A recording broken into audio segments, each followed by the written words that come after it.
Ladies and gentlemen, we have a real treat in store here tonight on Sportswire Radio, the number one global radio station, and of course also sportnarium.com/player, Facebook at Tom Bryce, Twitter at Thomas Bryce 2017, and YouTube at Sportswire Radio, because literally just days before his huge match here coming up for Continental Championship Wrestling and Stampede 31, we're going to get his side of the story and things, as he's got a big match, of course, against the metalhead Paul Roberts, and they have had a long-standing rivalry, and we'll get his side of the story, plus his career, his journey into professional wrestling, and much, much more here related to Continental Championship Wrestling, and I'm very excited here to get some of that CB attitude. And without further ado, here on the Sports Report, the number one global sports show, pro wrestling star here of Continental Championship Wrestling, Cole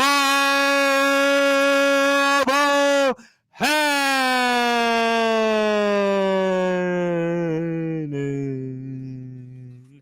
My friend, how are you? What's going on, man? Happy Monday night, I think it is. I think it's Monday night.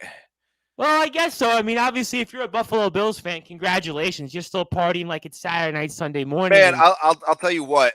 Being a Bills fan, tomorrow night, or this weekend coming up, I'll tell you what. It's to a point right now where we don't care if we win it. Well, obviously we care, but it's not going to hurt too bad if we lose, because we did exactly what we came out there to do, and then we shut the mouths of all the Patriots fans out there, including Bill Belichick. We went out there and did the dang thing. So. I'm really happy about that, but even more, I'm happy to be on here, and we're gonna have some fun tonight. Absolutely, really looking forward to it. And obviously, listen, no complaints from me beating the Patriots, being from New York City. So certainly, no complaints from that. And always as a kid, I always had a soft spot for the Buffalo Bills. So all good with me. And obviously, we're hoping you get a big win Saturday. Bills get a big win Sunday night. So nice. I got a feeling it's going to be a huge weekend for Cole Bohannon. And Cole, it's a tremendous honor to have you here and share your story and talk about all the great things you're doing in the professional wrestling world here. For sure. And for those that are watching this here for the first time and listening to you, also on sportnarium.com/player, set the tables for us for what we can expect this Saturday night, Continental Championship Wrestling, Stampede 31, you and the metalhead, Paul Roberts. So Paul and I have, when our first interaction was a tag team match. We went up against the mild thing, Mike Anthony, and we'll go into that later, and him and Rock and Roll Chris Turner. And I got a shot at the tag team championship, and Paul Roberts was the teammate that was given to me. A little bit of backstory is the powers that be at Continental Championship Wrestling hasn't been a Cole Bohannon fan since I walked through the doors. So they gave me this kid, which has no business being inside of a wrestling ring, as a partner. We went out there and he stunk up the place and cost us the championship. And since then, I've done what it takes to repay him the favor of screwing up an opportunity for me. I had to face him one-on-one in a championship tournament for the Collectability Championship, and I threw him out like the trash that he is in the first round, and I moved the hell on. And I obviously that didn't set well with him. He's had a couple of choice words in the back. So we do have a big battle royal at the beginning of that show. The winner of that battle royal goes on to face a champion at the end of the show as the main event for the championship. So I plan on doing double duty. I plan on, again, taking out the trash and then challenging for the championship afterwards. So you're pulling basically two for the price of one here. So obviously it's going to be a very, very, very that's busy plan night for you. Very busy night for you. So I got a good feeling you're going to come here away and win that battle royal and get that championship, and obviously get a victory here against Paul Roberts. But you said something interesting, and I want to go back to it, especially for those that are hearing about you for the first time. Why have the powers that be at Continental Championship Wrestling not been such a big fan of Cole Bohannon? Talk to me about that. So, Reverend, is this a PG show, or can I speak my mind? Well, we are we're a radio station, not a podcast. So if you are going to say the F-bomb, I would say I could lose my license. So I would say, with all due respect, you can go on to town, but you can't say the F-bomb or anything like that. Just because I'm not a podcast like some of the other stuff you've been on. We're a radio stream. So See, for those who say that I don't have a heart, see, I asked first before I cost I you know, I your job. appreciate that, You because see you know that? what? I have listeners in 13 countries, and this is, like I said, not like being on a podcast. You know, somebody could message me, and I get calls left and right. We do all different types of stuff. We had on a congressman a few days ago on the radio. So I would have to say respectfully, I know, sir, you like to drop the bombs, and I don't blame you. You are kind of like a Stone Cold in that sense, but just hold the fort on the F words. That's all I'll ask from you. I'll be nice for just for tonight, just for you, Tom. How about that? I appreciate that very much. God bless you. Thank you. So, from the time that I walked in the doors of the Stomping Ground Studios, Continental Championship Wrestling in Jacksonville, Florida, I made a statement that I wasn't there to choose my shade of lipstick so I could kiss anybody's tail. That's not what I was here for. I march to the beat of my own drum. I do things my way. Sometimes some might think that's the hard way of doing things. And so be it. Life's not easy, and if I don't choose my easy path, then I blaze my own path. And any corporate organization such as called Continental Championship Wrestling or any organization, if you go across the beaten path and you don't follow exactly by their guidelines, they don't end up being your biggest fan. Now, granted, they see the skill and the talent of a Cole Bohannon, and they know that I'm an asset to that company. And they know if I were to leave that company, they're losing some revenue. They know Cole Bohannon's going to put some butts in seats, and that's exactly what I do. So it's kind of going against the grain. It's fighting the man, you could say, where they have definitely dealt the deck pretty high against me, and I continue to find a way to fight through it and get around it. Justin Taylor, our GM, he's not a big fan of Cole Bohannon, but we kind of have a mutual respect to him enough where we don't talk to each other. We don't say a word. I just told who I'm supposed to face. I go out there, I get the job done. I pack my bags, I pick up my check, and I go home. That's basically what I do. I'll get to a few things, and first I want to get a few comments in. I want to get a few shouts because I have people watching and listening to this all over. First, I want to give a shout out to a very big supporter of mine, that is John Gonzalez on Facebook with the Sports Authority Group, over 3,000 members, and John is obviously watching it, so I want to shout John out. John has been a big supporter of mine. That's the first order of business, so thank you, John, for your support. And also want to give a shout out to somebody, I guess that's kind of on the Sportswire radio team, and we got one show from him, but he hasn't given us much sense, and that is obviously from the Bury the Gimmick show, and Mike and all the great things that he's doing, Mr. Michael Martin. He says he's proud of you. He's always saying, remember the little guys here at Bury the Gimmick. So that's a shout out to Mr. Michael Martin. So obviously shout out to him. So those are some of the comments here that are in for all that here. I'm sure we'll get more throughout the next hour and whatever else we're on here. But a couple things I want to go back to, because for business, right? You're doing a good job. You're putting butts in the seat. You're a character that's marketable. You're doing a lot of big things here at Continental Championship Wrestling. Talk to me on why, though, management wouldn't get along with somebody that's delivering for the company in their bottom line. Well, we had to start off this show with the disclaimer that I couldn't say certain words. I'm an unfiltered individual most of the time. Okay. When you come into the door and management sees that somebody might be a little bit different than the others, that I'm not a yes man, so to say. I'm not coming in there to shake your hand. Yes, sir. No, sir. Thank you for this opportunity. Whatever you say, I'm on my knees with my hands in a praying position. Whatever you want me to do, I'll do it. I show respect where it is given. I pay the dues that I'm supposed to pay, and I go out there and finish my job. Now, when others that might be there, trying on their different shades of lipstick, whatever would look great on the posterior of management. Okay. I'm there, making fun of them basically, because that's not me. I'm not somebody that's going to wear lipstick in a metaphorically and literal sense. That's not me. And some organizations, they like people that are yes men. They don't like people that are going to challenge them. And my entire life, I've been challenged I've had the deck stacked against me in everything in life. And now that I'm in this position, I'm not going to stop challenging those who I feel like might be in the wrong about something. I'm not just going to shut up. I'm going to tell you you're in the wrong and why. And not everybody likes that. Couple of interesting things here, because you did talk about the fact that, listen, you have a different experience, you have a different background than everybody else here in the locker room. And again, for those that are watching and hearing about Continental Championship Wrestling, and I cannot stress enough the fact that give the company still, despite everything Cole is saying, because we got to watch him, follow them on Twitter at CCW Wrestling. So at CC Wrestling, all you have to do is go on Twitter, CC Wrestling, keep up with all the great things the company is doing, and especially, of course, Cole, because he's a big part of it. But your background is interesting to me, because a lot of people get into professional wrestling at 18, 19 years old. We do a lot of work in England. We're actually #1 in 4 towns. So hopefully you're getting some exposure from this, first of all. But what I will say is I deal with some of those wrestlers, and some of them even started out at like 13, 14, 15 years old. You don't have that same story.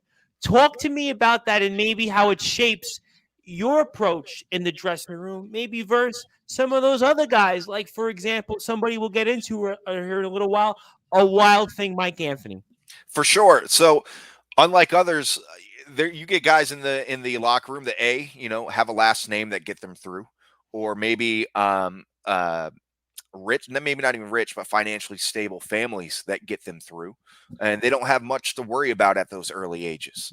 I come from a different path. I come from a broken home, from day one, a broken home where I grew up in single wide trailers on family on Social Security, disability, and fixed incomes. I didn't have that opportunity to do so, which made me tough, made me more grit. That grit was given to me at an early age. And then in my late teens, early 20s, Cole Bohannon wasn't the type to finish high school and go out and go to college and get an associate's and a bachelor's and whatever the heck these kids are doing. I dropped out as soon as I could, got my GED as soon as I could, and went straight to work. I didn't want to sit there at a desk and listen to somebody preach about something I didn't care about. I went out and got my hands dirty and started putting money in my pocket and getting paychecks and buying the things that I was never able to buy as a kid. Though as time went on, you're 20, 21, 22, pro wrestling wasn't in my mindset. Working to make a living was in my mindset. And then as soon as I hit 22, I made a really bad life decision that made it where I was homeless. And when I say homeless, I mean homeless. I did not have a residency. I did not have an address to my name. I had a car that I was leasing from a bank that I was 5 months late on. And if you've ever financed a car from a bank, they don't like you being 30 days late, let alone almost 180. So I moved out of upstate New York at that time to Memphis, Tennessee, where I already had my roots from being a kid, to get away from it all and run from it and think I could run from my problems. And I became homeless to the point where I was sleeping in hotel parking lots so I could get Wi-Fi on my cheap little Android phone that didn't have service, but I could get some Wi-Fi service in the parking lot of that hotel. And I was sleeping in my car that I was running from the bank. Running from the bank from. And that was my life for dang near 8 months to a year, just living like that. And then that's real talk until I got to the point where, I got my head out of my rear and I figured out I needed to get my stuff straight. And I did, and fought a lot of demons and got to where I am now. So pro wrestling or training to be a pro wrestler wasn't in my mind 10 years ago. I'll be 32 this next week, or I'm sorry, next month. Well, Happy next birthday. month. Thank you. So that We'll wasn't try to in my get you mind. on and wish you happy birthday. We'll give you an intro to make up for the time you were homeless. Yeah, man. It sucked, but it made me tough. And I think, again, it made me more abrasive. And Sure. I guess when you have things in life handed to you, or maybe it's a little easier for you, you seem to be a little laid back. And, if you're able to sit around and go to college and not have to pay for bills, and because mommy and daddy pays for your crap, or, you can work a 9 to 5 and get by. That's not my lifestyle. And I never got that lifestyle. So, I guess excuse me if I'm a little bit different and I like to do things my way, because so far my way has worked. Well, you know what? Listen, it's definitely worked. And to quote the Limp Bizkit song, it's definitely my way or the highway. But I want to go back to the fact that here you are today. You today, big match coming up here against Paul Roberts. You've definitely worked your way up the ranks here in CCW, despite some of the things that have gone on here with management.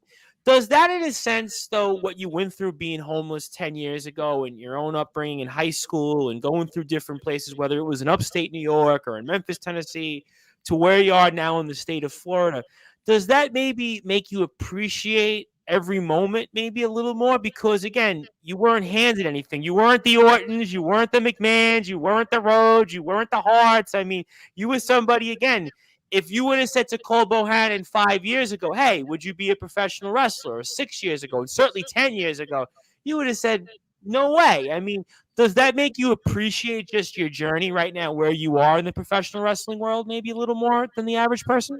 I think anything that you earn yourself that's not given to you, you appreciate it more. Either if it's material or something such as an opportunity to be a professional wrestler. Um, it really makes you appreciate it. And when you come from a background where you really had to earn it, it makes you appreciate it. I'll be honest with you, Tom. My first couple Sure. days of this, I wasn't sure if this was going to be for me. Taking my first bump, 3 decades into this life of Cole Bohannon, and and seeing these kids that I'm up with that are in their late teens, early 20s, that I'm on the same level with, it really made me question, can I handle this? Am I wasting my time? Do I have any opportunity to make something of myself in this lifestyle? You start getting in your head and you really start questioning yourself. But that appreciation and the hard work, it kept me in the game, and I'm glad it did. I'm glad I have the heart that I have, because you need a lot of heart in this industry. If you don't have heart and you just want to go in there and kind of, get yourself over, so to say, just for your own confidence or your own whatever it might be, your own insecurities, you're not going to get far in this industry. You have to have the heart for this industry for sure. And you definitely have that heart, despite what management may or may not say in CCW, because you've obviously, in a short amount of time, have done some really important things. And that's why it is a tremendous honor to be able to speak with Cole Bohannon, who's got a huge matchup coming here this Saturday for Continental Championship Wrestling. He is going to be up there against the metalhead Paul Roberts.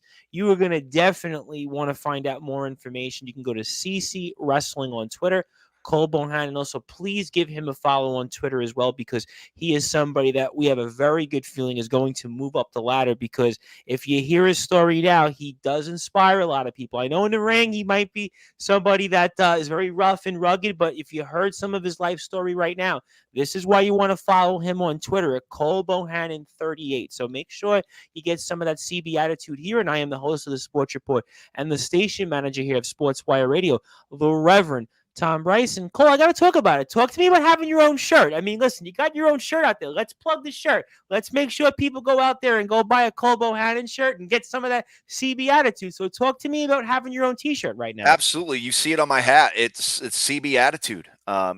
Feel free to DM me. I'll get you the link for it. We'll get you some shirts. They're pretty cheap for the most part.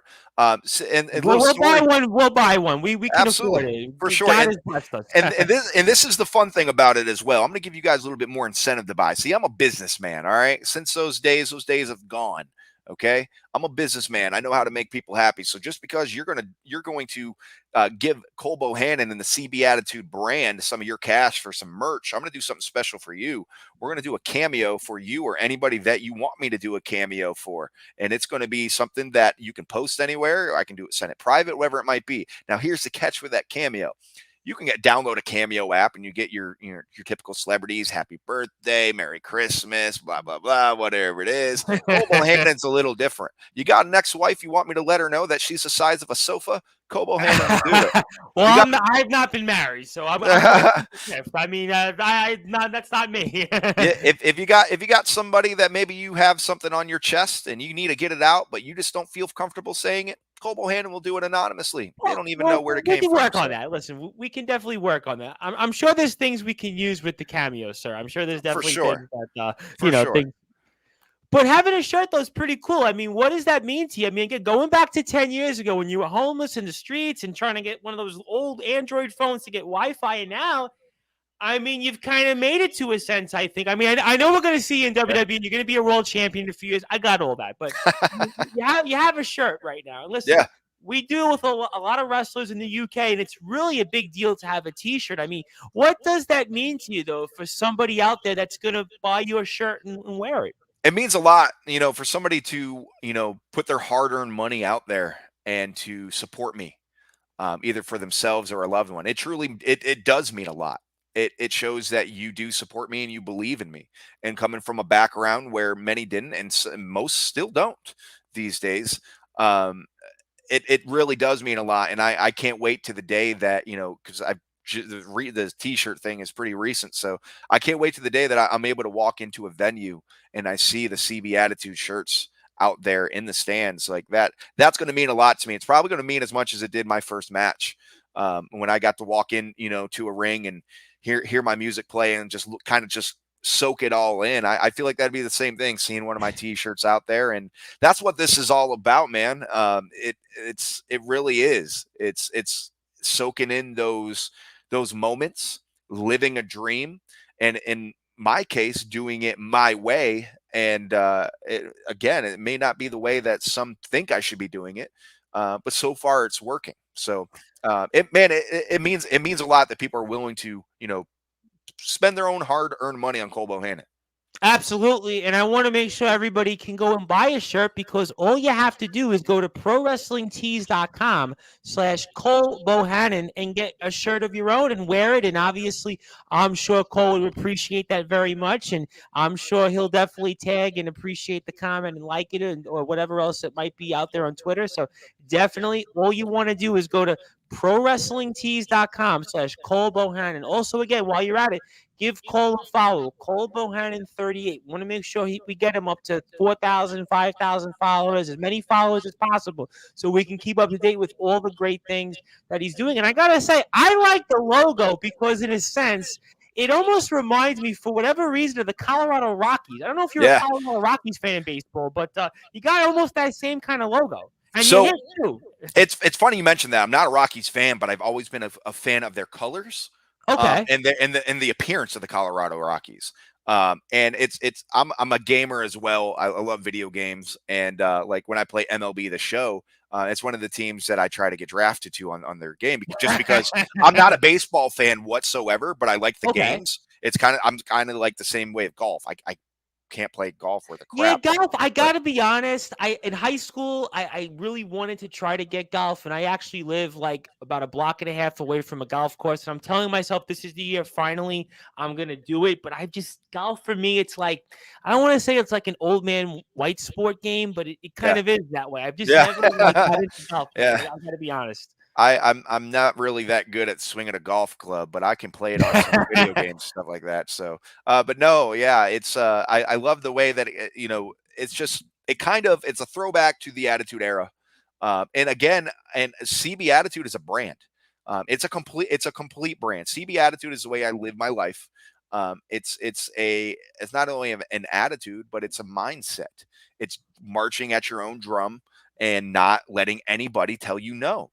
If you got a dream, you go out there and you chase it, and people are going to try to throw barricades in front of you, and it's all about hurdling over them and getting the job done. And that's what the whole CB Attitude brand is. And every time, anytime I'm doing a public, doing a promo or doing an interview, or I'm speaking publicly, that's the way I wrap up my speeches. I do one thing, and it's the only way I do, and that's with CB Attitude. And that was something before CB Attitude ever saw a square circle. I like it because I will say, as a kid growing up, because I'm about the same age as you, I used to always like the Colorado Rockies because, well, you're a hitter, and they had a lot of hitters, whether it was Larry Walker and Todd Helton and Carlos Gonzalez, Troy Tulowitzki. So listen, I could certainly see why you chose the Colorado Rockies. And of course, Coors Field, I mean, you could definitely hit. We know Cole Bohannon. I've seen some of your work in the ring. You can definitely hit as well. So clearly, I could see why you have that image there, to say the least. So clearly, again, I think you'd have good taste. And And obviously, we're excited about some of those things. And I also want to go back because you've also feuded quite a bit with the Wild Thing, Mild Mike thing. Anthony. I Mild mean, thing. yeah. He's Mild. mild. Okay, the mild thing. The mild thing, Mike Anthony. I mean, I thought it was the wild thing on his ring tights, but maybe It's it's a mild. I okay. promise you. It's Okay. All mild. right, fair enough. He's very mid. Well, certainly, Mr. Anthony and you have had some battles over Yeah. the past year in Continental Championship Wrestling, whether it's been singles or tag, and we've seen it obviously on CCW TV. And talk to me also about, for those that are watching and hearing you the first time, why you and him have kind of butted heads so much over the past year. So reverting back to management not being a big fan of me when I first walked through those doors, it was one of my first opponents. Mike has been around for a while in this industry. He's a veteran. At that time, he was a tag team champion, and it was kind of one of those things where instead of starting at the bottom of the ladder and working your way up, let's just throw one of the bosses at you and see how you do. And I held my own quite well with Mike. And I think I got the better side of Mike. He won the match, but I think I got the better side of Mike than what he was expecting. So that was the seed that was planted. And after that, we just kind of we just always have butted heads. And even though it's not even repetitious because every time you see us wrestle in that ring, it's something different. But even though we are in there often, it is always something different, and we always have something more to prove. And I still have something to prove. Unfortunately, I have to go on record saying I've never beaten Mike Anthony. He, one way or another, he's always found a way to either catch me off guard, catch me where I'm not looking. I might be staring at something in the crowd that is a little bit more attractive than he is, and he's caught me off guard. And unfortunately, he won the Collect the Bounty Championship in that tournament that I beat Paul Robertson in the first round. Mike, again, I was doing something else in the ring. Yeah, it's on me, but I was checking my laces, and he caught me off guard. He knew I was off guard, and he should have gave me that timeout. I was, if he was a nice guy, he would have let me make sure I was prepared to fight him, but he didn't. And he got the 1-2-3 on me, and he went on to the finals and won that championship. And just because we got Stampede coming up, we got the Battle Royal that I plan on winning and going and facing Darian Drummond for the CCW champion. He's been champ for quite a while, Darian Drummond. He is for a while. Absolutely. I got my eyes on that, but always in my peripheral vision do I see Mike Anthony. He calls himself unbelievable. Now, he's unbelievable, Mike Anthony. I'm going to show him exactly what's unbelievable real quickly. But I got other business to take care of with that Battle Royal, as well as the metalhead Paul Roberts. And believe me, it's called the metalhead because there's a lot of like metal just rattling around in the ring.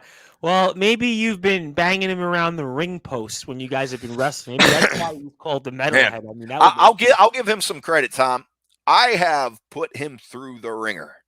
I have taken his head and smashed it off of every single turnbuckle, including my own head, and somehow he keeps on getting up. He reminds me of somebody that has nothing to lose, and I can relate to that.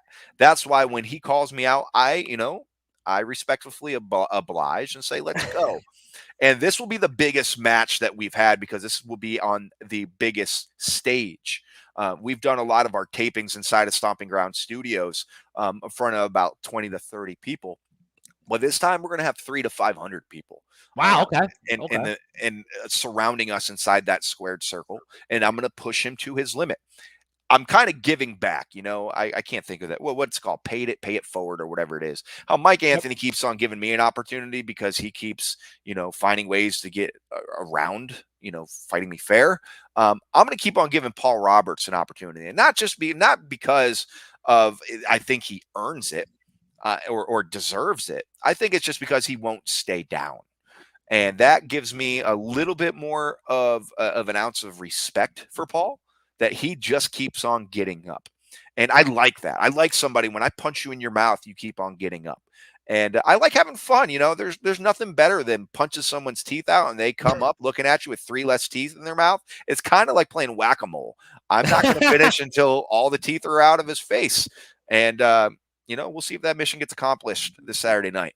You do you'd be a good boxer because we do a lot of boxing here on the station. In fact, we originally started the station through a UK boxing promoter. You sound like you might want to try that also in addition to being a wrestler. But obviously, we'll focus on the wrestling part of things. But I want to go back to something you said. You talked about the fact that, and I've seen a lot of your stuff in CCW over the past few days, and watching you and getting to know your journey. And that, yes, it's a small studio. You have maybe 20 to 30 people, whatever it might be. And now you guys are going to be in front of a large audience. This is your Yeah, moment here. This is sure. your WrestleMania. This is your Royal Rumble. And it reminds me of a lot of stuff that we do in the UK. We just had a company that we've become very close with, the LWF, where in that little town, they had 250 people there. And you take a step back, and that's a lot of people. I know it doesn't sound like to a lot of people, but when you're in a little venue and you have that many people, I can guarantee you that that's going to be a big crowd. What does this mean to your career that this is arguably the biggest stage for you? Talk to me about what's that going to feel Saturday night. I had the great opportunity. Our big event is called Wrestle Bash, and this is something that leads up to Wrestle Bash. Wrestle Bash was my biggest event, and now this one's even bigger. Wrestle Bash, we had about 250 in it, and seeing we're about to double that crowd, it means a lot to me that people again are spending their hard-earned money to come out and watch Cole Bohannon do what he does. Deep down, I know as well as the powers that be know they're not there to see anybody else. They're there to see Cole Bohannon. I am the big over in that locker room.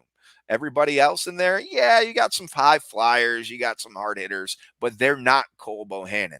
And it means a lot that everybody's willing to take a few hours out of their night to watch Cole Bohannon wrestle once, hopefully twice, and it's much appreciated.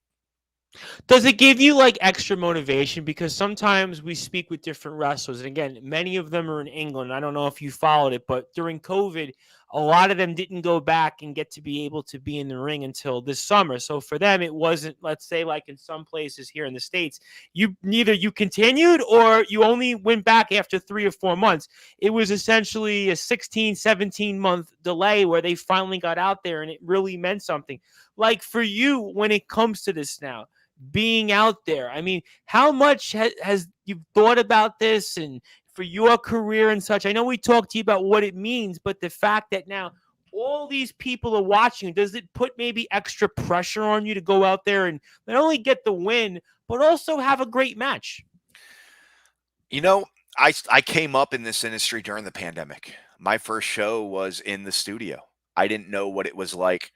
Some of my peers, it was hard for them to get in that groove and that rhythm because they were used to bigger crowds, and now they're only performing in front of for a couple shows. We had no crowd, which was super weird being a part Yeah, of that's that. tough. I got to be honest. I spoke with a few wrestlers that did that in England, and it was like Yeah, really, really just tough. just being in the locker room for those shows, it was super weird. And then doing shows in front of 20 people. I remember my first show. um, one thing I'll give management some credit for is the first time anybody saw me, they put a microphone in my hand, and I feel like that's when they realized, all right, this I guy think you'd might. be good at that. I think that you guys would Yeah, be good I at. think that's when they realized, all right, we can't stand this guy, but he's a moneymaker. And that was kind of nerve wracking at first because these people don't know me, and I just put a microphone in my hand and I let them know who I was real quick. So now that we're going into a venue with several hundred people, it's definitely humbling because there's nothing like being inside of a wrestling ring. I don't know this personally because every match that I've been in, I've gotten some great reactions, but I've been to shows where it's just crickets. And when you have 15 or 20 people at a show, you almost expect that. There's not many people, but when you got several hundred, you better be busting tail out there and getting a reaction and making those people get on their feet and not need their seats. And that's what the plan is. At Wrestle Bash, like I said, we had quite a few, and I got the honor to wrestle once again my cousin, who's a 20-year veteran, Blaine Rage, and we got a heck of a pop from the crowd. And I'm excited for that opportunity again, and putting on a show with Paul Roberts. And we're certainly looking forward to it again this Saturday. Please give a follow to Continental Championship Wrestling on Twitter, CC Wrestling, to find out more about the company. And obviously, Cole is going to be a huge part of the card. But you said something interesting. You talked about your cousin and your cousin Blaine Rage, a 20-year veteran of the business, but yet you had a different story when it comes to getting into wrestling. I'm curious, let's say when you went through some things and some maybe troubled times or maybe a darker period in life compared to where you are now. Did you ever speak to him and say, you know what? I was thinking about trying wrestling. Could you help me out? I mean, what was that experience like? And maybe knowing that you had someone that has been in wrestling and has done it for a very, very long time. Was there ever a conversation about that, even when times were kind of tough?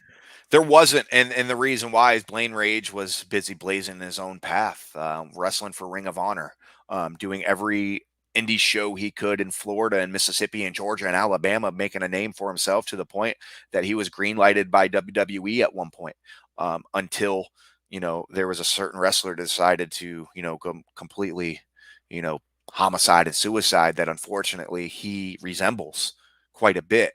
And Yeah, when that happened, understood. that green light turned to red real quick because he has the same stature of a Chris Benoit. And Oh, I knew when you said that part. I yeah, already knew. So yeah, he has the same stature. But when it came down to it, when I was going through those hard times, being a pro wrestler was never in the back of my head. What was there for me was, where am I going to eat? Where am I going to get my next dollar? Where am I going to shower? I Being a pro wrestler wasn't there. Now, when I did start thinking about being a pro wrestler, Blaine pulled me to the side and gave me some words of advice. He's the one that got me linked up with Continental Championship Wrestling and the school there, and it took me about a year to get everything solidified. And that's why it was truly an honor. I got to wrestle Blaine a few times. We tagged up at a show before Wrestle Bash, again challenging for the tag team championship. Unfortunately, he got pinned, and I went for the tag, and he didn't want to tag me in. He figured he's a 20-year veteran, he can get this done, and he got hit with the modified 3D and 1-2-3, and I took that personally that he didn't believe in me. So I helped him up at the after the ring, and I made sure he was okay. Then I gave him a stern kick to the gut, and I dropped him on his chin. And then we faced off at Wrestle Bash, and I rolled him up for the 1-2-3, and I sent him back to whatever independent that he's trying to get through right now. So I'm very thankful for a Blaine Rage for getting me in, but he made a mistake of underestimating me because of my experience or because of my age or anything personal, because we didn't really grow up together. Again, two completely different paths, two completely different childhoods. So he went off and did his own thing, and I did mine, and somehow that our paths crossed. I made my statement and I moved on. well, you did get the W, so obviously, clearly, you got the upper hand. But before you got to that point where everything happened in that match, I am curious because obviously Blaine Rage had a lot of success in the professional wrestling world at one time, and he was all over the country. And obviously, he tried out for the WWE, and he was in Ring of Honor. But when you were coming into wrestling, let's say when you made that decision 2019 into 2020 and you hear at CCW, how much did you talk about those experiences that he had maybe to shape your career in terms of what you'd like to do eventually? We had quite a few conversations about it. The do's and don'ts, his personal experiences, good and bad. This I can't even call this an industry. I call it a lifestyle, because pro Okay. wrestling is a lifestyle. This lifestyle is very draining. It's hard to have a family. It's hard to be positive all the time, because there will be many things that question your ability to do this or your Sure. passion to do this.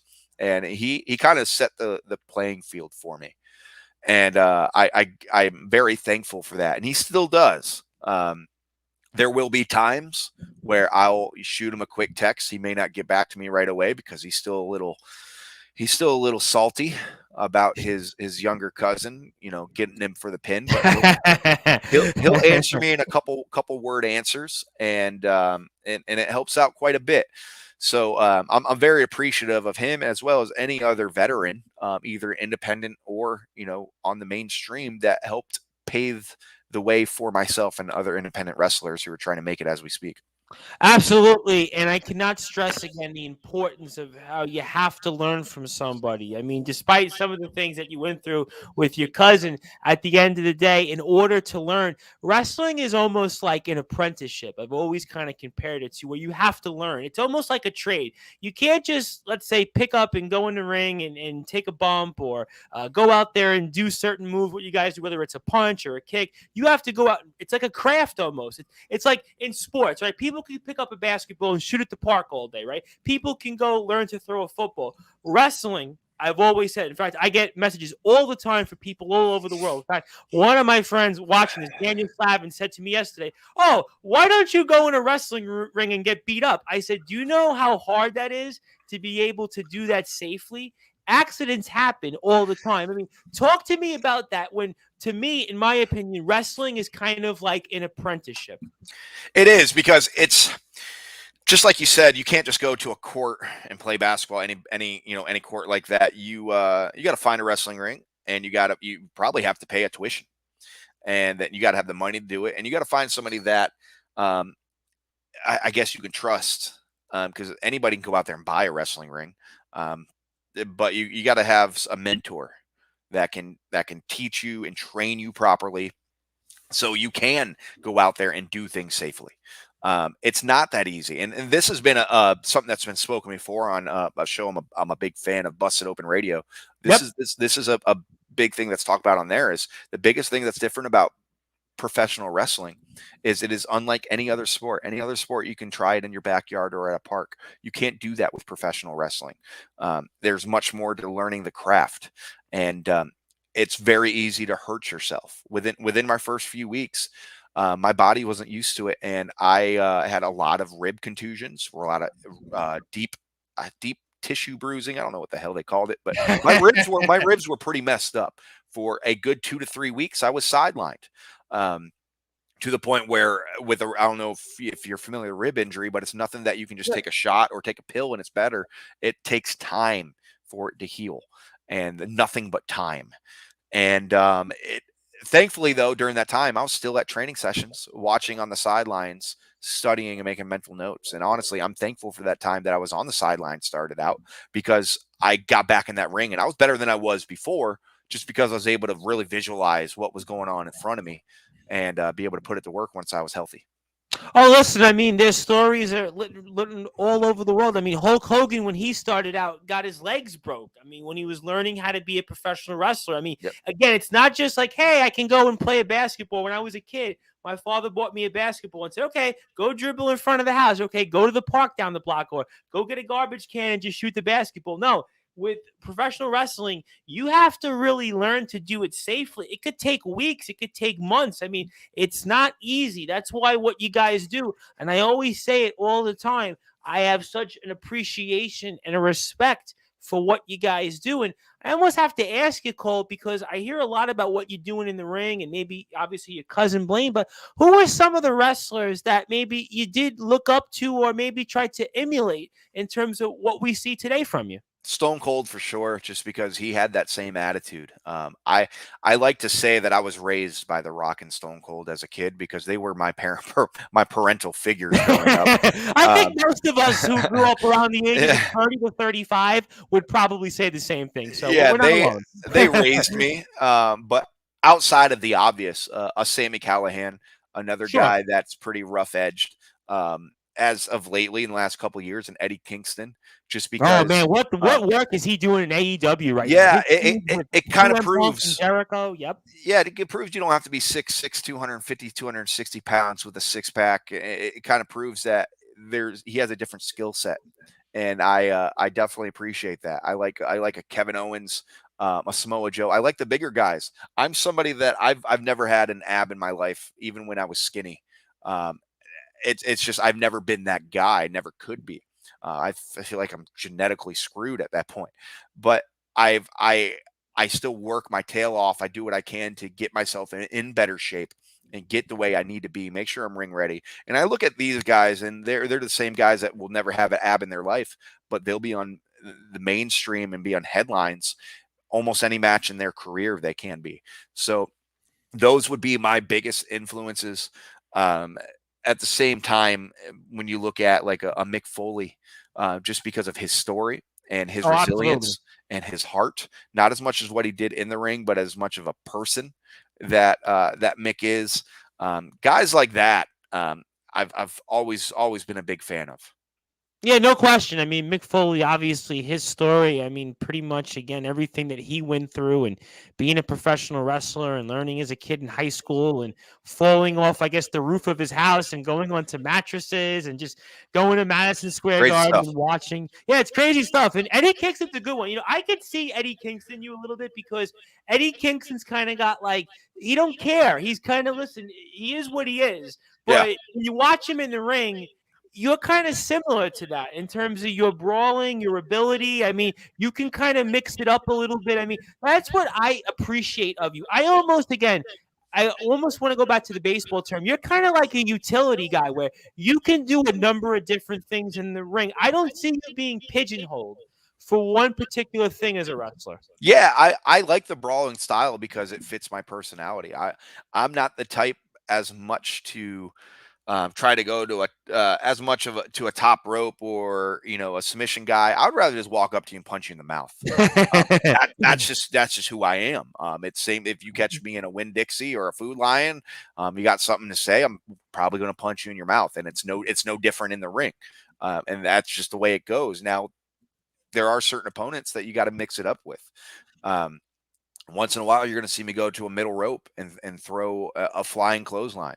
I have no problem given one of my signature moves, which is it's called the honor roll, where I put you in the corner. Yep, I do the roll, which leads into a spear. So not only can I punch you in your mouth, but I got a little bit of agility, I guess, where I can move around a bit as well. You got to be on your toes if you're in the ring with me, and I'm going to make sure Paul Roberts is on his toes. And after I win that battle royal, Darian Drummond's going to be on his heels because he's going to be backpedaling because he's going to see this freight train coming for him. Well, ladies and gentlemen, again, if you are following Cole Bohannon, you need to do so right now on Twitter at Cole Bohannon 38 because 2022 is going to be a very, very big year for him, not only in Continental Championship Wrestling, but everywhere in the professional wrestling scene. And that journey is going to start this Saturday at Stampede 31, as he's going to be a part of that battle royal. He is also going to be in action against the metalhead Paul Roberts, and he's going to get the job done. The world champion CCW, Mr. Drummond, I would certainly tread very lightly because Cole Bohannon's looking for gold. And 2022 very well could be that year that he finally has gold around his waist. You can also go to prowrestling.com/tees. Also, Cole Bohannon 30. Actually, it's prowrestlingtees.com/Cole Bohannon to make sure you get that CB Attitude shirt. So you can make sure that you have a little bit of that attitude that's going to help you in your day-to-day lives and make sure you support this man. And what is a tremendous honor to have him here with us on Sportswire Radio. I am the host of the Sports Report and the station manager here of Sportswire Radio, the Reverend Tom Bryce. And if you like what you hear from us on Sportswire Radio, please give us a like and follow on Facebook at Sportswire Radio. And 24 hours a day, 7 days a week, 365 days a year, you can catch all of our great content, all of our great shows on sportnarium.com/player. We have live DJs, we have live music, we have live talk, we have shows like this. So tune in anytime, anywhere. You can catch us on sportnarium.com/player. We'll also be back here this Wednesday, 8 p.m. British Standard Time with manager for Pinfall Pro Wrestling in the UK, Tom McManus.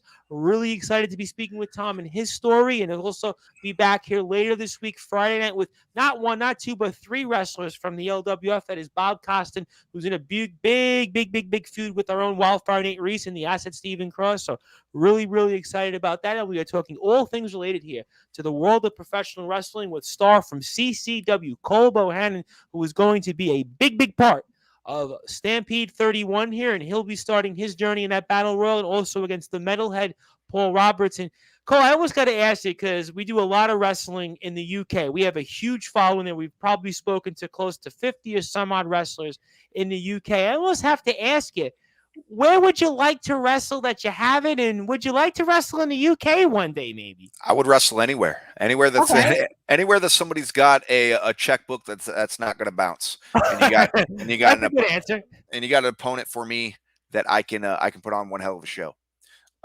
That's where it's all about for me.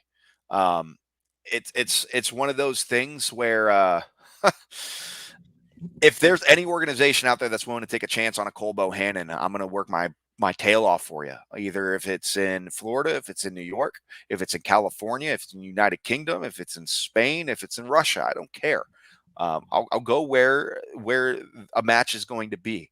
The only place I'm not going to go is Antarctica because it's too cold. I'm in New York right now, and it's like 25 degrees, and it's like y'all are getting it. Y'all are getting it bad. And the Bills Patriots game, I shouldn't even be complaining. The wind chill there was -6, and in New York City, it was a balmy 15 degrees compared to Buffalo. So I got to be honest, I used to always be a cold weather person, but after the past few winters, I'm ready to say it's time to pack up and go somewhere warmer because I'm with you. I can't deal with the cold much longer. My hands are like blood red right now. It's too much. Bad. Is there a dream place though that you like to wrestle? We'll leave aside anything. Any dream place you'd like to wrestle? I'm sure you get asked it a lot. I'm sure. I mean, organizations. I mean, it's a cliche of answer to come out and say AEW, WWE. You know, it's the cliche answer. Of course, if that's not the dream, but I would love to do a show for NWA. I love the old school feel. I love Billy Corgan. That whole organization gives you that old school feel. I love MLW. I was gonna say MLW. I've always been a fan of MLW. Yeah. That's where MJF really started making his name was over there in MLW, and I've over there. I wouldn't mind. For sure. Savio Vega's been a huge part of MLW. For sure. And there's a hint of me that, if I drink enough of this Queen Anne here, that I might want to go do a show at GCW. I was going to say that was my next one because GCW's blown up and I get asked all the time about that. I was going to say GCW, you'd be a good fit for, I think. And GCW's, and I don't necessarily want to do a death match myself. I'm not a fan of them. I'm too pretty to have my face cut up, but I watch their shows and I like their environment. I guess just that crowd that they pull in, their demographic. Cole Bohannon is not as I guess you could say family friendly most of the time. I tone it down. As you can see, I've done a great job for the last hour here to tone it down. But when I get to be, if I was a podcast, I would say drop the F-bomb. Yeah. I have a radio dial. I can't lose my license. I'm sorry, man. I've been pretty PG. I'm proud of myself. Thank you.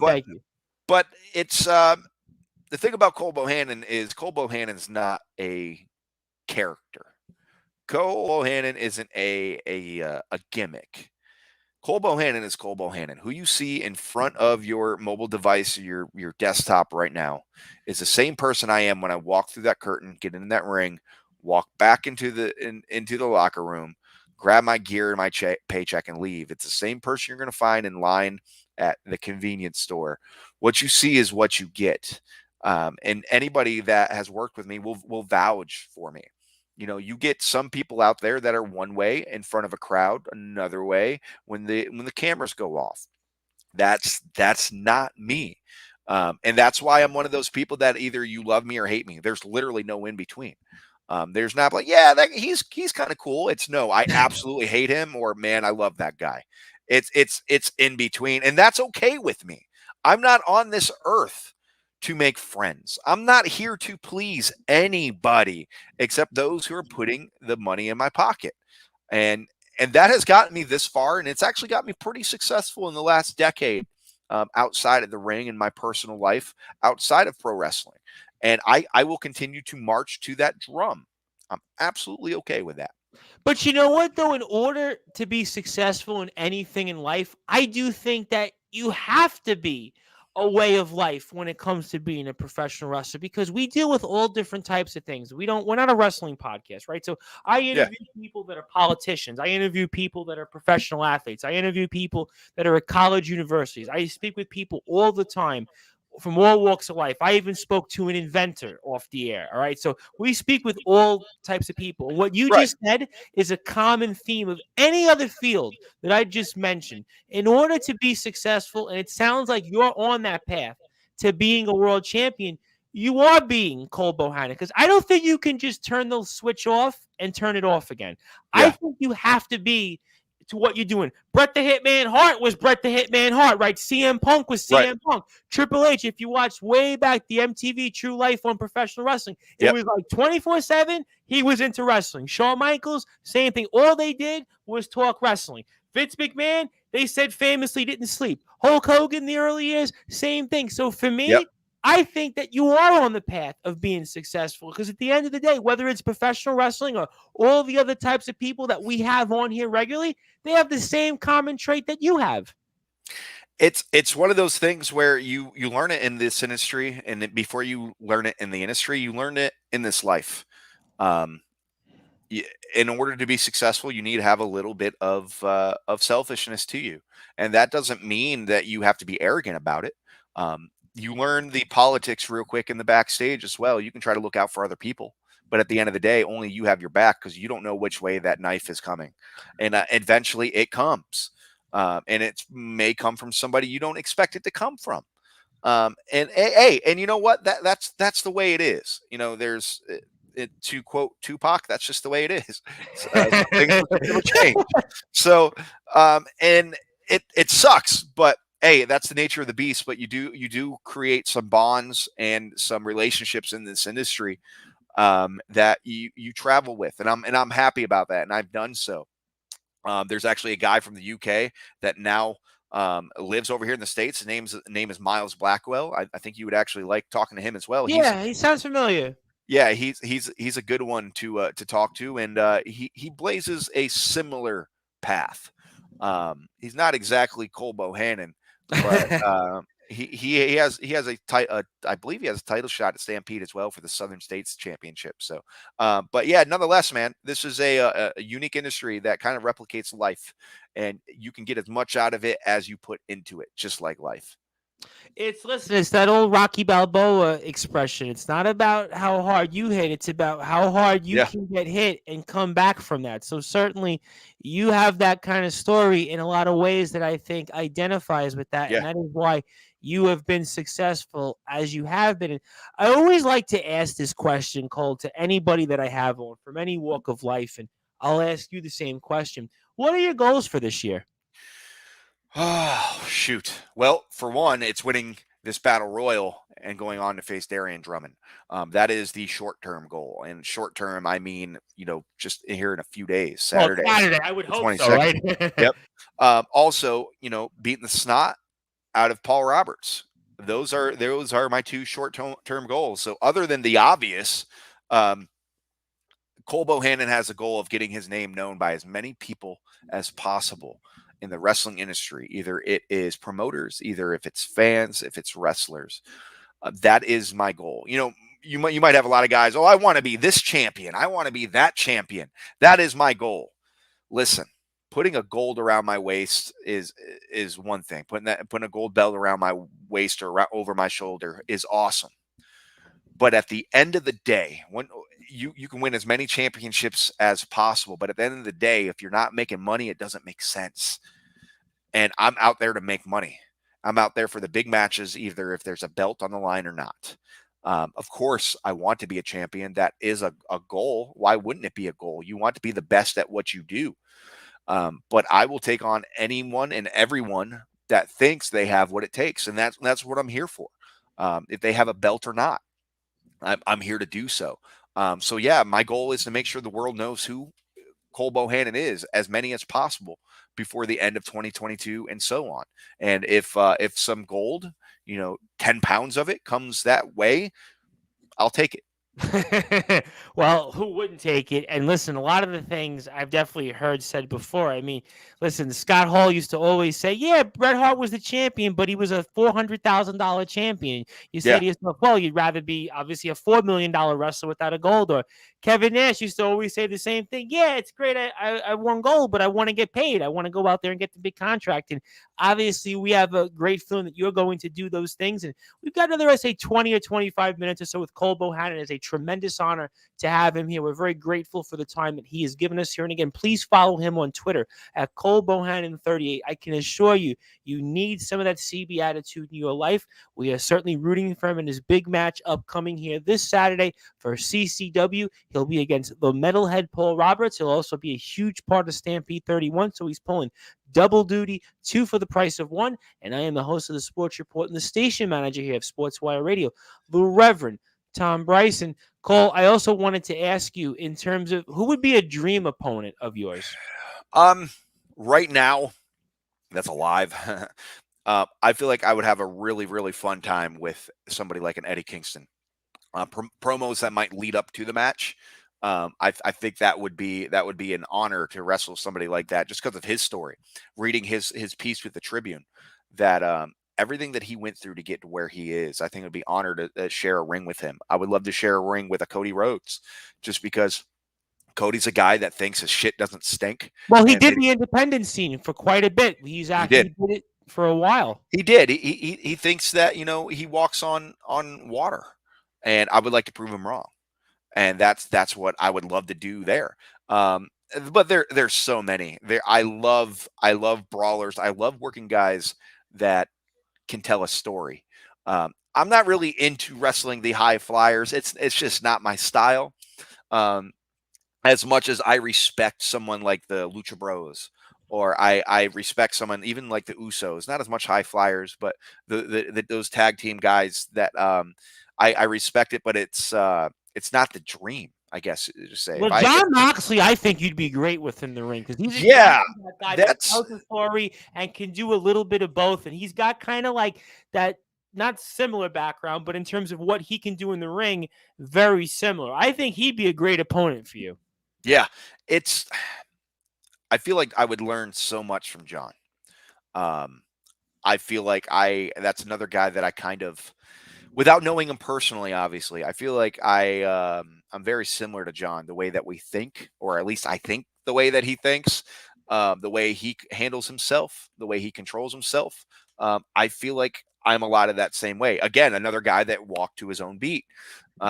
I like to emulate him as well as him fighting his battles, facing them head on, taking care of them the way that he should. Another guy that, when you asked me earlier, wrestlers that I may have looked up to, he's also up there on the list. I can't believe I forgot about a John Moxley. There was to a point where my hairline was getting so bad, people were look in the face a little bit. Yeah. Look, Yeah, it was funny. For Halloween, I dressed up as John Moxley, and my fiance dressed up like Renee. So it was that was fun. But yeah, man, John would be fun. I feel like he would teach me that strong style here in the States. He would be able to really teach me that, and I'd learn a lot from him. Well, I have a good feeling. Listen, you're going to have a big year. Something tells me you got that twinkle in your eye a little bit. I know you do the podcast all the time, and I know you're used to different podcasters giving you different questions and such, but, I can tell. Listen, I speak with people all the time, all backgrounds, all walks of life, and we talk with a lot of wrestlers in the UK, and I got a good feeling about you. There's something that tells me that you're on your way to big things. I don't know what it quite is. I don't know in terms of what exactly, but I have a very good feeling that you'll definitely be on your way there. And I always like to ask this question to wrestlers or anybody else that comes on. I know you've only been wrestling for a few years, but give me 1 or 2 moments in your career that stands out most so far. For one, pinning my cousin, rolling him up for the 1, 2, 3. That was an honor to do so. To just knowing what he has done in this industry and have that opportunity to pin him and beat him, I feel like, and believe me, he's not one of the easiest guys to perform with. Anybody will tell you that. He's very, I guess, put in a way, he's difficult. to wrestle. He's stiff. He protects the business. He's very stiff, and if things don't go exactly the way they should, he lets you know. And with me being blood, he let me know, maybe a little bit harder than maybe he would have let somebody else know. We'll just put it that way. I've taken a curb stomp that wasn't exactly appreciated in the past, and which is why I had no problem reciprocating with an Okada roll, grabbing the tights and getting the 1, 2, 3. That's one moment. Another moment was being able to perform in front of Dory Funk Jr. That's a big one. That's a big one. A couple months ago, I had a great opportunity to do a show with them to help them out with their students. A wonderful family, Marty and Dory Funk, really, really cool people. Terry, I know, was very sick, I heard at one point. He was. I don't have any knowledge on it, so it's nothing that I would feel right speaking of. Sure, totally. Yeah. Only because, believe it or not, I heard on Busted Open. Yeah. I think actually Tommy ended up rebuted that and said, okay, a lot of that was because the word traveled in England about it. That's the only reason. Yeah. From what Tommy said, he's doing good. So okay. which is good to hear. But no, that is another moment. And I'd say, if I was ranked in the top 3, that first time that a microphone hit my mouth, it was the first time I walked into a ring in front of people. It was the spotlight was on me, and it was fight or flight. And that I really felt like was a defining moment of, is this for me or not? And I felt like I knocked it out of the park. And that's why I'm still here. If I would have bombed that, I wouldn't be sitting here with you today. But you know what? Listen, it's always you judged upon the first moment. They always say in life, it's first impression, right? So the fact that you did as well as you did that first time out, it kind of said, you know what? Cole is here to stay. Cole is going to be the guy that's going to be one of the big players in Continental Championship Wrestling, despite what management might say, despite what the rest of the locker room might feel. So it certainly sets you apart to where you need to be. And Right. I do want to ask you this before we get closing thoughts and a few other things, because you did say something interesting. And I speak with a lot of wrestlers off the air, and I've obviously become ingrained with that. And there's one common theme that I heard, which you kind of touched upon. And talk to me about how important it is to be able to talk. Because I know you're a good wrestler. I know you're doing a lot of important things. I know what you can do in the ring. I certainly can't do. And I have all the respect and appreciation in the world for what you do. But I always do feel like, especially now, you talked about the fact of telling a story. I think half the job is being able to be a good salesman and to promote yourself and to be able to talk on the stick. Talk to me about how important that part is in terms of being a wrestler. We've seen wrestlers come in and out of this industry that just didn't have the mic skills and still became a really well known because they had somebody else to speak for them. Or maybe they had a gimmick where they didn't have to speak at all. Sure. Usually they have an astronomical physique. Their skill set is beyond this world. They don't need to talk. But then there are us that we have a skill set that allows us to really connect with a crowd, connect with a fan through a microphone. And speaking about, mentors, a couple mentors that I have just for speaking would be, and again, I'm speaking of Eddie Kingston. Sure. I'm speaking of a CM Punk, of a Dusty Rhodes, guys that when you put the microphone in their hands, you shut up and listen. And I like to having that power. Unfortunately, because the powers that be aren't Cole Bohannon fans, and I think at this point they're afraid that that microphone could turn into a pipe bomb. They don't put the microphone in my hand anymore. Therefore, being a salesman, I come out here and I do radio shows. I do podcasts. I do my own promotion outside of there.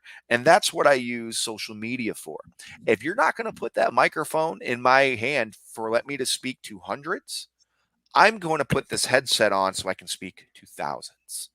So you have the choice. And if they don't want to utilize my abilities to speak on a microphone, that's fine. But you're not going to hold Cole Bohannon back because you don't want me speaking on a microphone. I'm going to go out there and I'm going to speak my mind and make sure everybody has to hear what I have to say. It's a huge part. If you can speak on a mic and get people invested, it doesn't matter what you do in that ring. It's like a big fight. Tom, you're saying you have boxers on here. Same thing with MMA. I'm going to tell you what. I don't care about what happens in a certain boxing match or an MMA fight. I'm buying that pay-per-view because of what happened leading up to it. The weigh-in. The Yep. weigh-in, those stare downs, the social media interactions, whatever it might be, the promotional stuff that they do. That's where you sell yourself, and that's where you sell tickets. That's where you sell buys. That's where those buy rates go through the roof because you're supposed to sell on that. What you do in the ring, obviously, it's important. But if I can get your tail in a seat before my music even hits, I'm going to do so. I've never understood why some wrestlers would not want to talk or not have an active social media presence because you are your own promoter. Nobody's going to promote you for their time. You got to do it, and you could also go out there and really speak to a large audience in network. So I never got that, and I hear it off the record. I hear from different wrestlers. I'm nervous or I don't want to speak.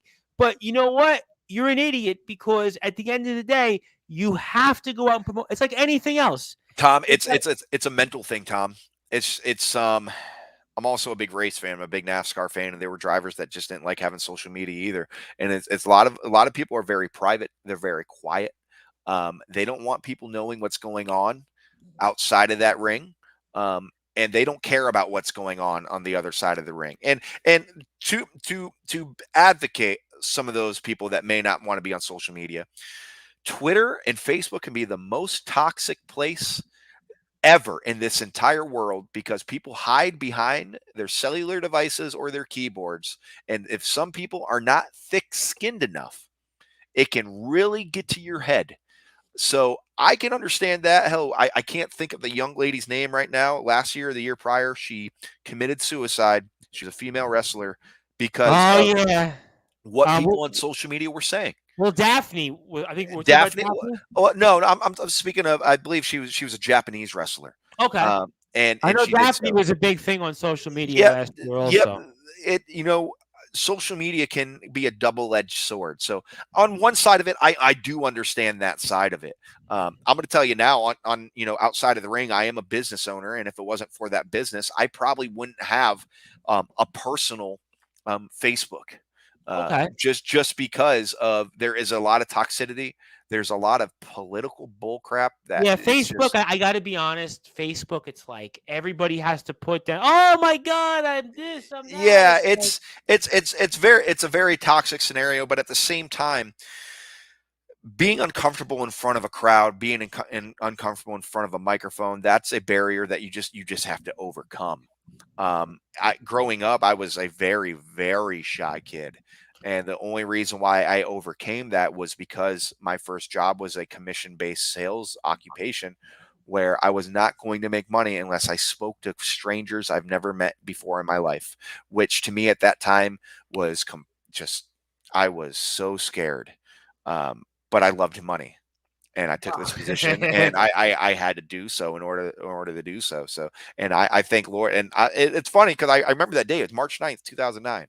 I was 19 years old. It was my first job outside of a factory where I just, where I was on an assembly line or something like that.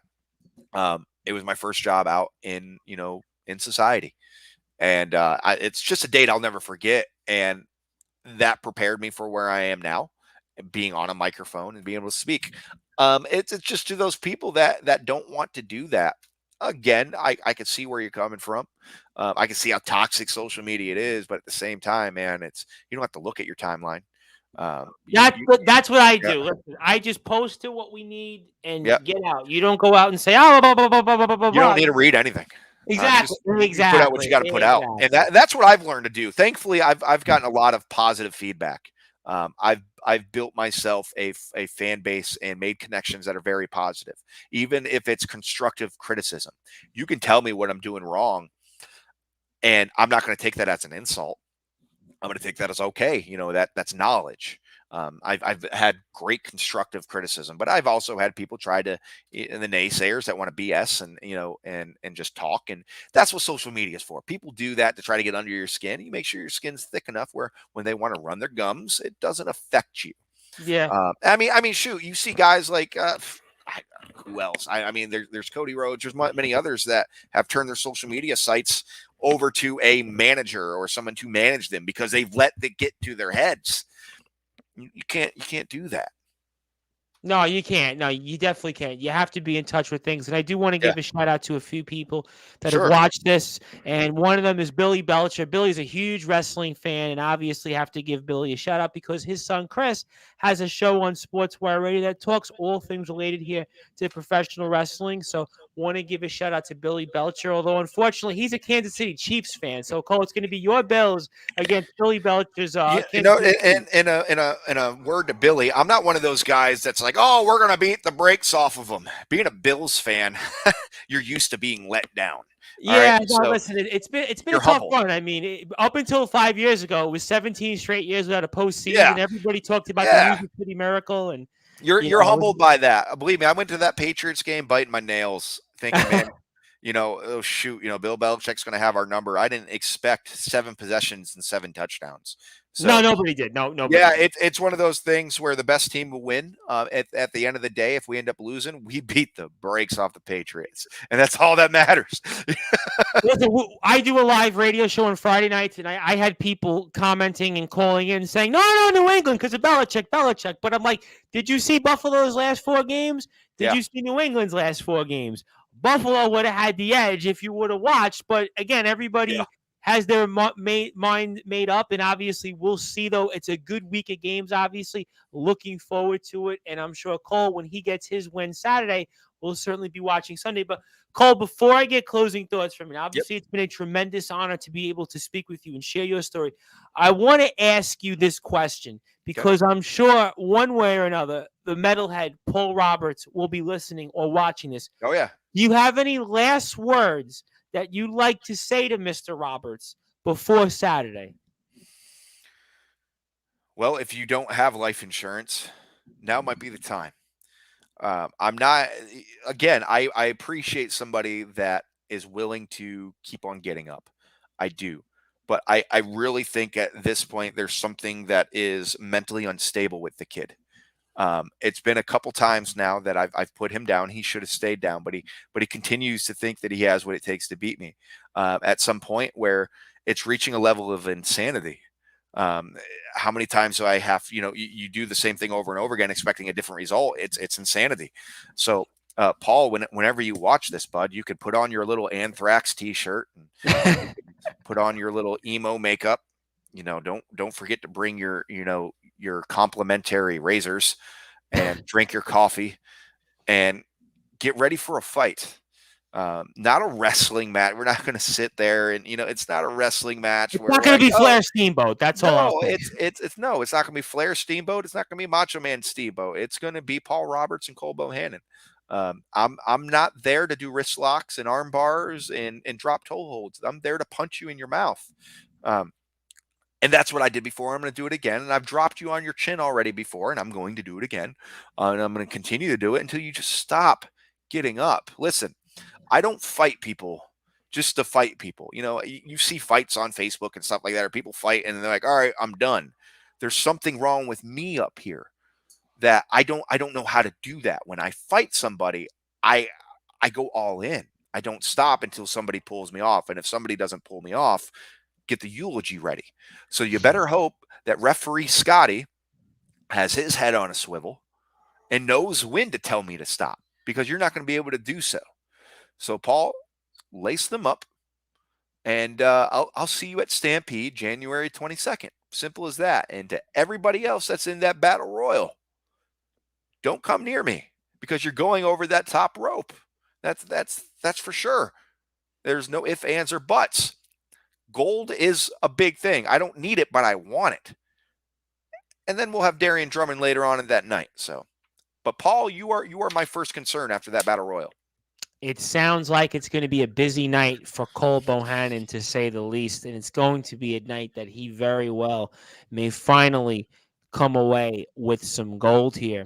And I want to ask you, Cole, for those who are coming out Saturday night, or for those who are on the fence Mhm. and might want to go and buy a ticket, what do you want to say to anybody that's on the fence and after watches this decides to buy a ticket, and for those who've already paid to come to see Stampede 31? For those that are on the fence, Twitter is full of people complaining about professional wrestling. No matter the brand, you're complaining about it. But yet you still tune in every Monday night, every Friday night, every Wednesday, whatever it might be. You're still tuning in, but you still complain about what you're seeing on your television. If you want to see something different, CCW offers something different. That whole nostalgia. Oh, I liked it back then. Back then. Oh, it was so much better back then. We're an old school promotion. We do things the way it was back then. We got grown men that have one thing in mind, and that is taking out their opponent one way or another. It's not what you see here on TV. It's better. So it's Eagles View High School. 7:30 bell time, doors open at 6:30, January 22nd. And if you have already purchased a ticket, all right, as soon as you walk in the doors, there's going to be a stand, all right? And that stand sells soda and it sells popcorn, all right? Get them both ready because you're going to need that soda because I'm the biggest pop in that place. And you're going to need that popcorn, something to chew on while I'm chewing on whoever is put in front of me in that battle royal, as well as Paul Roberts. What is it going to mean to you when you come away with that CCW World Championship? It's going to mean that my paychecks better increase on my next show. That's exactly what it means because I'm going to prove that I got what it takes to get it done. Having gold around your waist is awesome. But if there's nothing else that comes with it other than a little bit of bragging rights, why? I don't care. Again, I said it before. You can put 5 belts on me. I'm about my money. It's all about the money. And the plan is to walk out. And when that check is handed to me, I'm going to say double or nothing. Better double that thing up because I just proved that I'm better than anybody else in your locker room. And I'm going to continue to bring people through those doors. So we'll see what happens.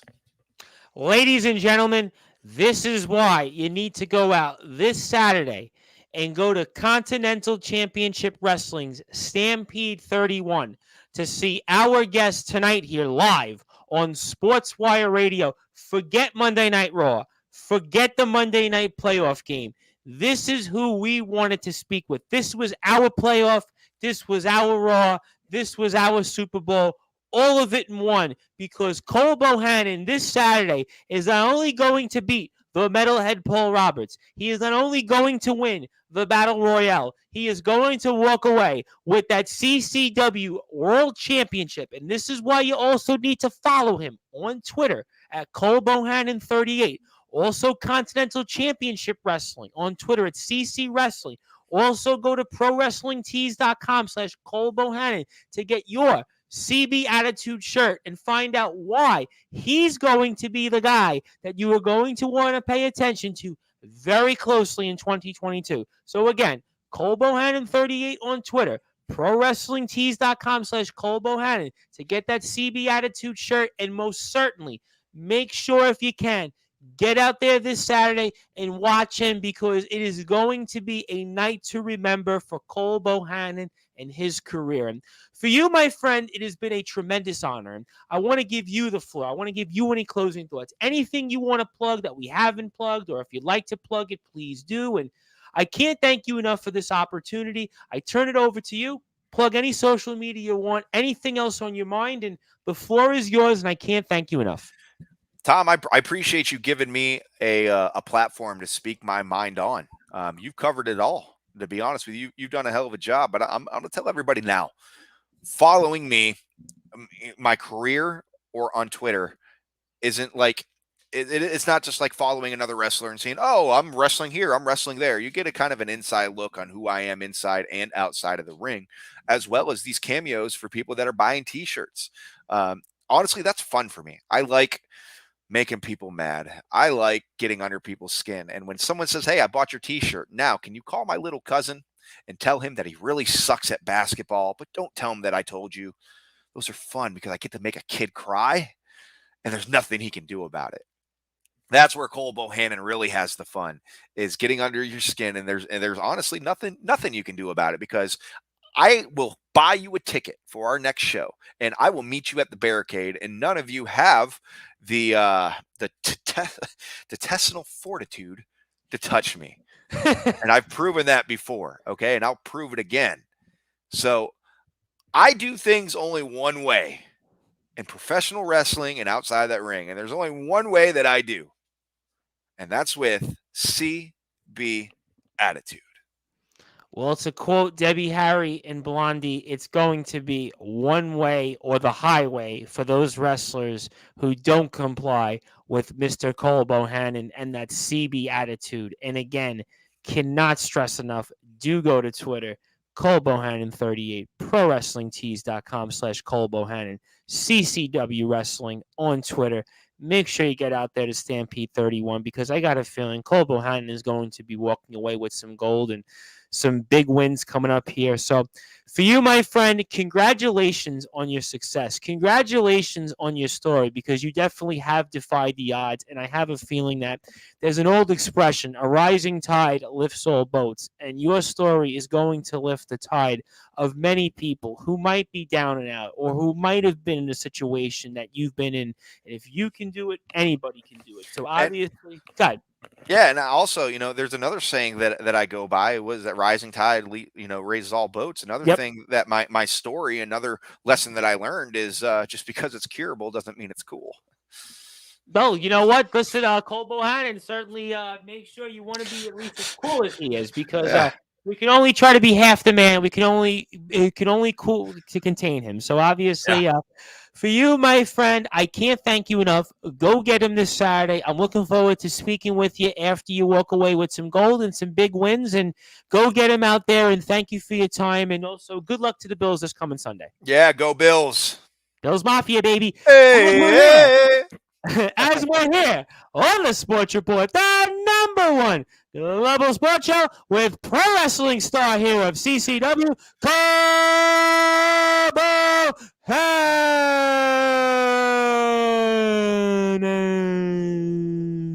As I am the host of the Sports Report and the station manager here of Sportswire Radio, the Reverend Tom Bryce. And if you're on Facebook, Twitter, and YouTube, I thank you. We'll be back here Wednesday night, 8 p.m. British Standard Time, with manager for Pinfall Pro Wrestling, Tom McManus. So stay tuned for that. We'll be back here Wednesday night. If you're on sportnarium.com/player, you'll probably get a new show from Justin Gianelli and his baseball banter for the NOS. So maybe he'll talk some Colorado Rockies. Give me about a half an hour or so for that. So we'll reset the dials. But we were just here with pro wrestling star Cole Bohannon, just days before his huge matchup coming here for Stampede 31 against the metalhead Paul Roberts. So thank you, everybody, for watching. Thank you, everybody, for listening. We'll be back here Wednesday night. And if you're on sportnarium.com/player, hang on tight here for your regular scheduled programming. I am the host of the Sports Report and the station manager here of Sportswire Radio, Blue Reverend Tom Bryce.